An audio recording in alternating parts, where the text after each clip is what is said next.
વડગામ અને પીલુચા national highway પર પાણી ભરાઈ ગયા છે।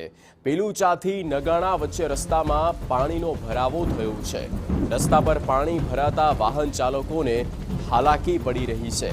વડગામ અને પીલુચાથી નગાણા વચ્ચેના રસ્તા આપને બતાવી રહ્યા છે। આપ જોઈ શકો છો તાલુકા પંચાયત કચેરી છે વડગામની, ત્યાં અંદર સુધી પાણી જ પાણી થઈ ચૂક્યું છે અને આ પરિસ્થિતિની વચ્ચે કામગીરી કરવી કેવી રીતે તે પણ એક સવાલ થાય છે અને નુકસાની લોકોને અહીંયા ખાસ તો થઈ રહી છે।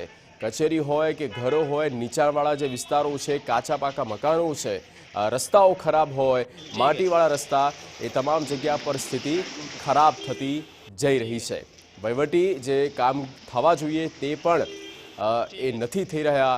કામગીરી પણ ક્યાંક ખોરવાય, સ્વાભાવિક આ પાણીના ભરાવાને કારણે। ठीक है।